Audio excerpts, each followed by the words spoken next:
I'd say a bad word and say they'll just have to take care of themselves as they come in. All right. I am thrilled to have you here. This is the second annual BOW. I am over the moon that we got this amazing auditorium. The Nelson has just been absolutely wonderful, and I'm excited. And my speakers this year, excuse me, I had to go up and down the hill a couple of times.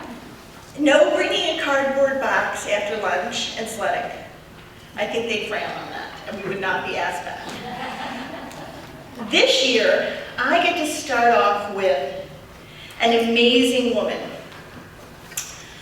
I don't know if you guys have been to her and her sister's store in Brookside. It's a little store called Stuff. Yes, a fabulous little store. I actually have wandered in that store for years, just loving all of the art and the jewelry and the cards and what she has before I ever knew it was hers. And lucky, my co-host of the radio show, Stacy Lucas, said, "Oh, that's Sloane and Casey." They are such champions of the arts. If you have not been in their store, you need to. You need to look at the list of the artists that they work with. They have a whole process that they go through to bring on new artists. They do amazingly wonderful, crazy things, not only bringing artists in to meet their customers and their fans, but things like tailgate parties in the middle of Brookside. I love it. It was so much fun. Sloane Simmons has been named a number of years ago, a few years ago, one of the 30 under 30 in Kansas City. She is award-winning. She is delightful. And you must get on her blog to read what both her and her sister write, because it shows you how to interject your personality into your product in a way that it just endears you to them. So please welcome with me Sloane Simmons.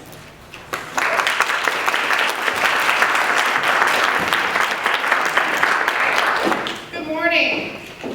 This is such a beautiful stage. I hope I don't break into dance, because I'm not a dancer. Never have been.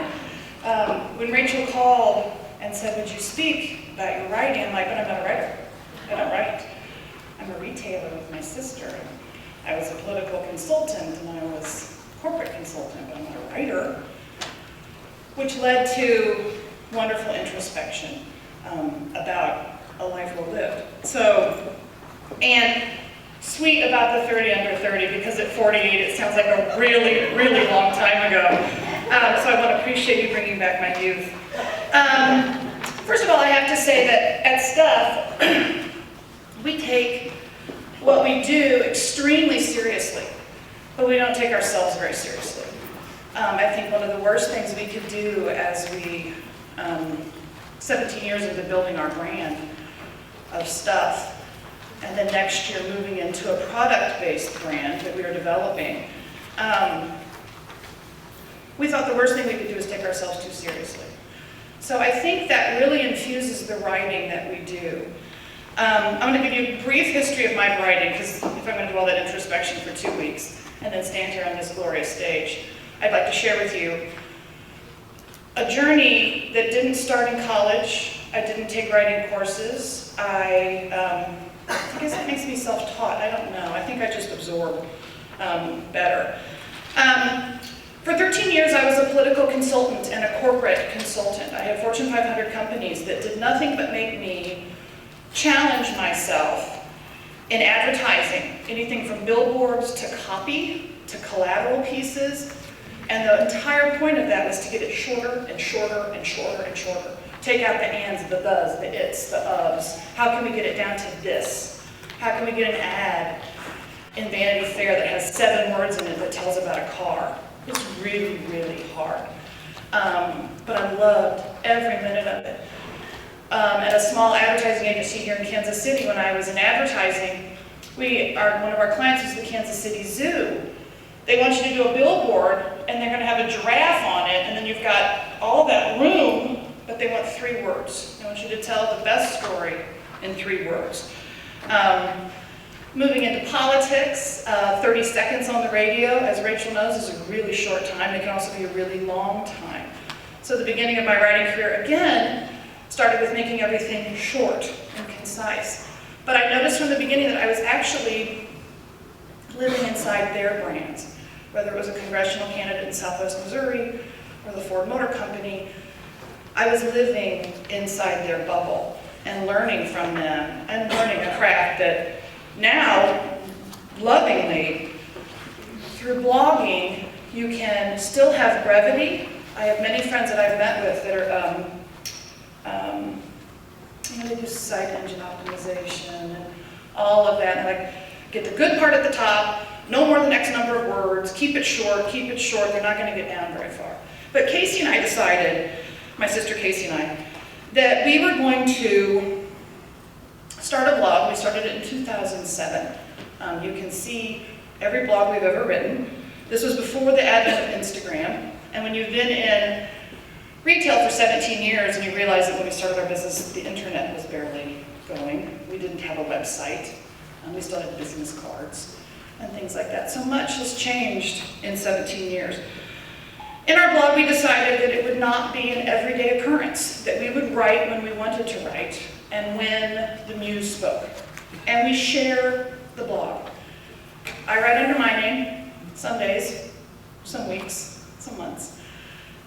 She writes under her name. When we share a blog, when we write to our greater audience, we sign it together. And the blog comes from Sloane and Casey at pursuegoodstuff.com. And I think what that does, what our blog allows us to do, is to speak to our customers with a group voice or an individual voice. But we make sure that we tailor that to be able to be used over multiple platforms. So the same letter that we write in an email, a true email blast to our customers, comes from a blog. So we're able to utilize it over multiple parts of our advertising and the building of our brand. We started blogging with photos, probably in late 2007, 8, and 9. So there's these incredible blogs. It seems like a really long time ago. Incredible blogs where you go back and there's just picture, just picture. And now we realize that we can speak to that if you're a gazelle and you move quickly. We've moved that into Instagram and Pinterest. So less words, again, like where I started, and more about the pictures. So I think it's imperative as you sit inside a brand that you think about how you can utilize it in an authentic way over the multiple platforms of your work. So in your advertising, in the posters in the store, in the blog itself. So moving through that. I think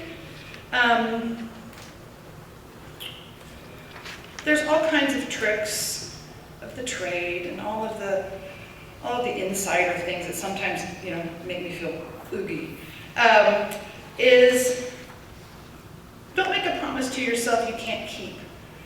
If you say you're going to write a blog and you're going to live inside a brand, make rules for yourself that you can keep, because the last thing you want to do is start to feel bad about not keeping a promise that you actually made yourself. So I always, again, take what you do, but make it your own. Have it your own individual voice and keep to it. Linking back to your older writing is always a good thing. It builds community. Your voice has changed a little bit over time, and so we do quite a bit of, fall is not my favorite season. I wrote a blog about it, how summer's my favorite. But then I went back for my new readers and linked back to previous blogs where I talked about my son in the summertime and the end of summer in a poem that he wrote.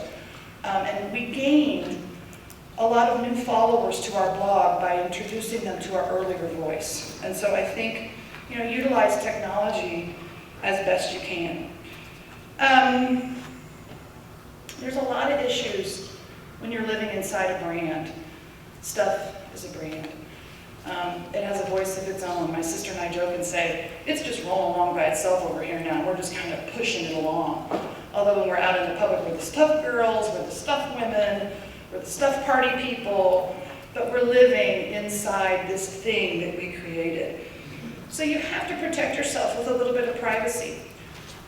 You have to decide that fine line between privacy and promotion. For years and years, I never used my son's name in a blog. I never posted about him. I would say my son, my niece. For a while, I didn't use my husband's first name. It was my own way of protecting just that little tiny bit of privacy that I know in my heart and soul, everything that I've read, it wasn't that private to begin with, but to me, it was something that I still held. So it was like I could hold this to myself. And then as we all aged and the world moved on, we moved beyond that. The technicalities of blogging, I think, are, again, kind of that oogie part. I've spoken about the linking. Link back, not only to your own work, but link to others that share your authentic view, that share things you believe in. Causes are fine, art that you love is fine, but in many, many blogs that I've written, I will write about something and then highlight it as a link. You know, we utilize WordPress because we could make it look like our website. We could, our website we manage ourselves. We built it ourselves, we designed it, and we do all of that work ourselves. But we wanted our blog engine to look just like our website, bright and colorful. So we were able to find through WordPress a lot of customization that could make it look like our website. So again, it kept the vision of what we had built with the store through photographs, and then when we built the website, it looked like this, and then when we added the blog, they all continue to look cohesive. So link to people when you can, but again, keep it inside you. Categories, listing to 5, otherwise they just kind of get muddled out there. They don't know if you're really talking about motherhood or nature. If you took your kid for a walk in the park, is that motherhood or nature? You know, go back and read it. We don't pick our categories before we write. We just write, and we get it out there, and we move it on. And then our brand is real big on forgiveness and not real big on permission. So if we use a picture of someone's, or we choose somebody's writing, if we can get a hold of them, we do, but otherwise, we thank them for sharing their art and their work on our blog, and beg their forgiveness for sharing them deeper in the world. What's next for Stuff is for the last several years, which I think our next challenge, and I think that's the best thing to do as a writer, is to continue to challenge yourself. Again, looking back, I realized everything got shorter and then it got longer. I'm growing my personal storytelling. I'm undertaking writing a memoir book on short nonfiction essay. I have trusted myself to 4 other women on a journey who are all writing different things. I think trust is imperative. I trusted my sister when we started our blog. I trusted that we would, although we've been in business together for 17 years and been sisters longer than that, we trusted each other enough. I think you have to continue to build trust in the fineness of humanity and know that that is out there for you, that there are people who are doing what you are doing and doing it well, like you are, so trust in them. So my personal storytelling is continuing to move forward on a private level. It is not shared at Stuff. But we are, through the securing of our trademark, we will be moving forward with branded product under the Pursue Good Stuff brand. Life is about pursuing good stuff. We've done it. We love it. And with the new product, where for years we've been using our writing to produce really what we call a private kind of a store entity, now we're going to use that. And so I think the challenge for my sister and I is going to be doing what we did for clients and doing it for ourselves. But I think we will trust others to help us to move on to being over multiple platforms, utilizing promotion and our writing to move a product brand forward. So thank you all for being here, for being at the Nelson. As a member of the Friends of Art Council, enjoy this beautiful building. We love it here, and we're glad that you're here. Thank you very much.